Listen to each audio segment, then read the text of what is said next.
Welcome back everybody to When the Dutch Went to Space. Today is going to be a very special episode and one I'm really excited about. It's called Hello Neighbor, and yeah, we're going to visit our nearest neighbor, and that of course being the moon. But before that we're going to do something else. On a 2B we are launching the Kikker, which is the North Dutchian word for somebody who takes a peek. And we're launching it on a 2C, which has been upgraded to launch about 0.6 tons, which is doubling the original spec. It has about 2 days of electricity and brings back 27 points of science.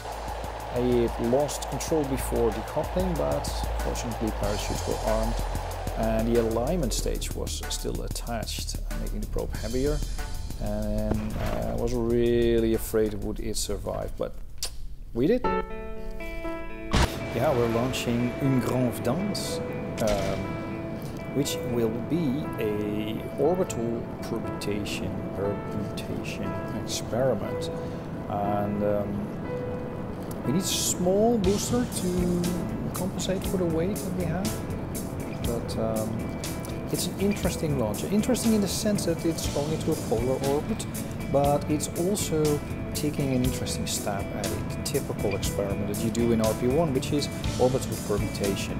And let me explain in a minute what it does. But for now, know that we are not doing it the conventional way, because the conventional way is going to take 10 years, but it can yield over 250 science.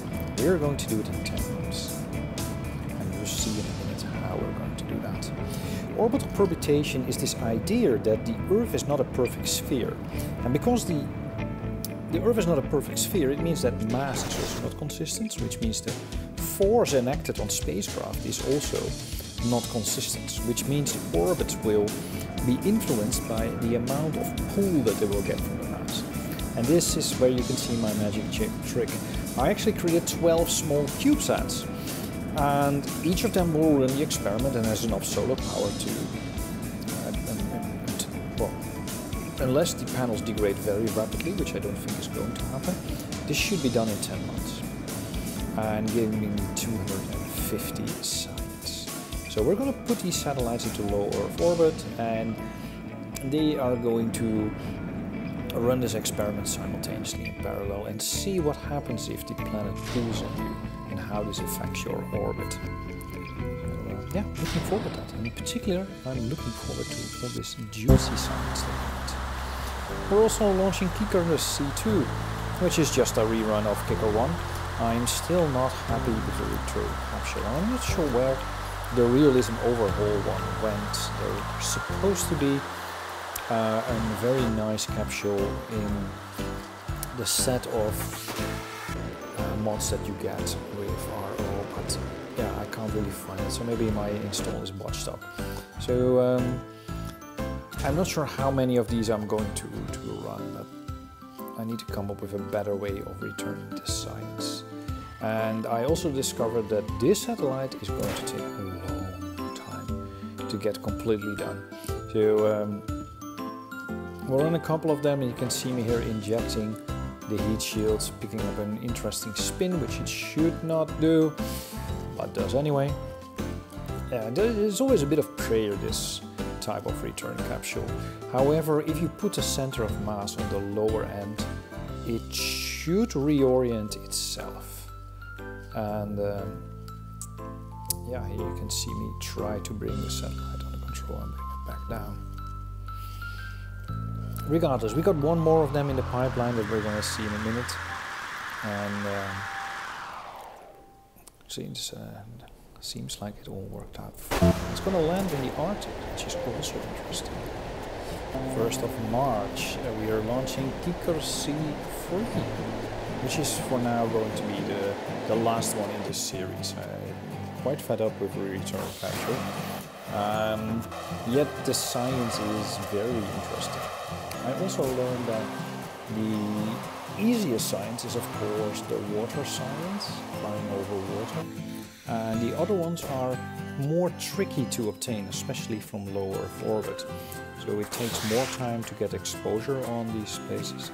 And the current design doesn't have enough power to last for much longer than maybe 3 days in orbit. So we have to bring them back quicker, and yeah, if you want all the science, you need a better design.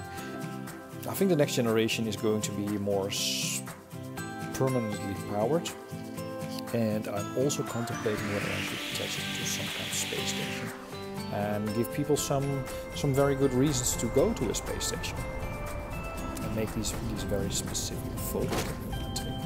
I think that's something that we could be looking towards. But first we need better communication. So you've seen me launch communication satellites in the previous episode, but those were mission-based satellites, which means I lose access to those satellites once they've been handed over to the customer. And on the 21st of March 1962, they're launching the Haze A2 or A1, and well, actually both of them. We'll see in a minute how we've come up with a way to package 2 satellites in one launcher, because the satellites don't need to be that heavy. And with the new engines that we've unlocked, we can actually push about 2.7 tons to the moon. So we need a slightly bigger kick stage, and we also need better solar panels. So you can see as we zoom in here, we now can put 2 satellites on top of our launch vehicle, and they have level 3 comms, which means they have quite a bit of bit rate communicating back to Earth, but also communicating outwards. That's going to be really, really helpful.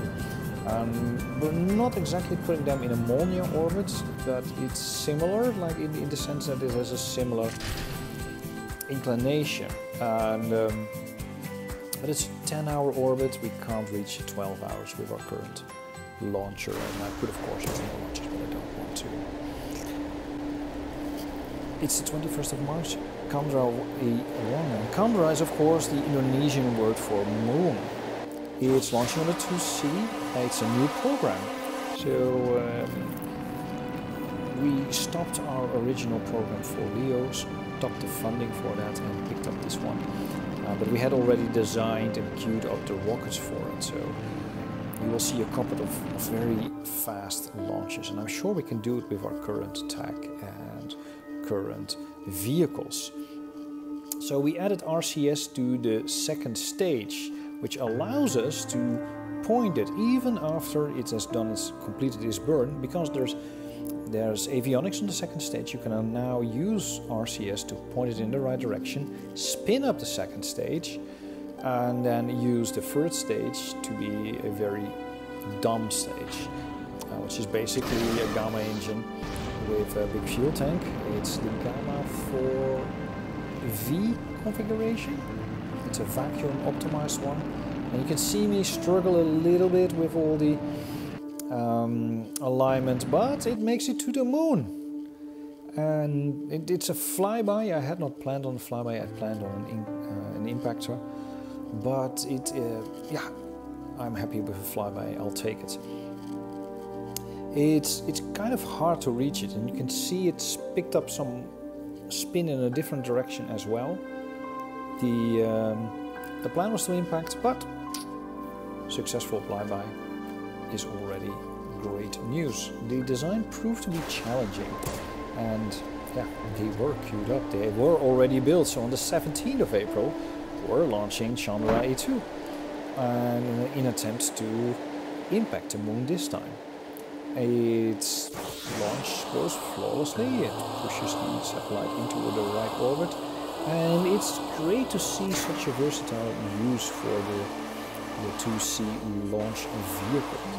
It allows me to launch these kind of payloads while freeing up the other production line for more heavier payloads. So I'm glad I have a use for the 60-ton part in the Chandra A2. Launching in the dark, you can see the gamma light up, and this time it is more precise. We get actually science from near moon or low moon orbit, but still no impact.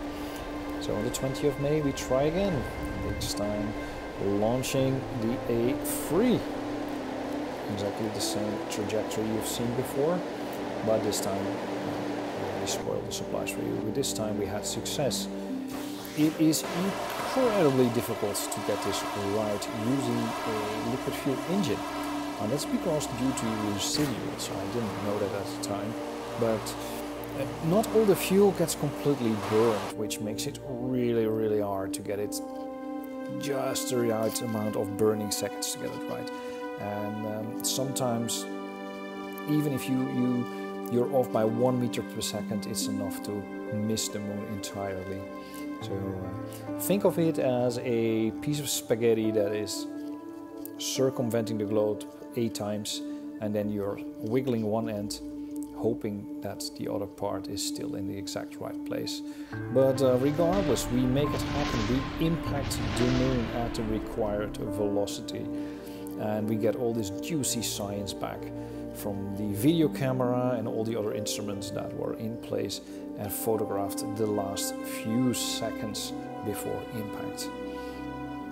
And that's great news, because we have Chandra B1 lined up on the 27th of June 1962.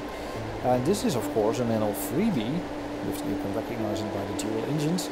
And it has a new Cruyff upper stage. The Cruyff upper stage was designed to push 0.6 tons into TLI. I wanted to design it for a 1 ton, but I just could not make it work. It's a smart upper stage, because I was noticing that it's really hard to get it right with the mission architecture that we used for the previous 3 launches, but also that capturing something in moon orbit requires a second burn or an additional burn. So we're using the Cruyff upper stage now to push us towards the moon. Then we'll plot the maneuver node which will capture us around the moon, which is about 600 meters per second. And we'll use the then empty Cruyff upper stage to orient the spacecraft towards the moon, and then simply let go. And of course you have to set your decoupler to 0 force, otherwise the force that you inflict will just make the probe go anywhere but the place you want it to. But the point is that you want to have it pointed sort of in the right orientation so you can fire it up.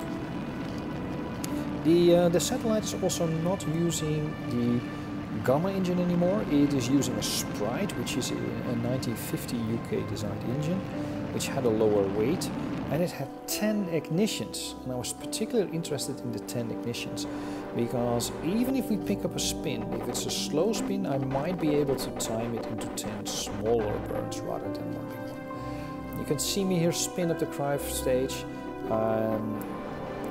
trying to raise the orbit to something that's sensible. And as the engine, I think we lost the footage of it, but as it swings by the moon, we're able to fire up the Sprite and get us into a very eccentric orbit, meaning that the moon has a new satellite. I wish it would have been a low and high in space, but hey, maybe next episode.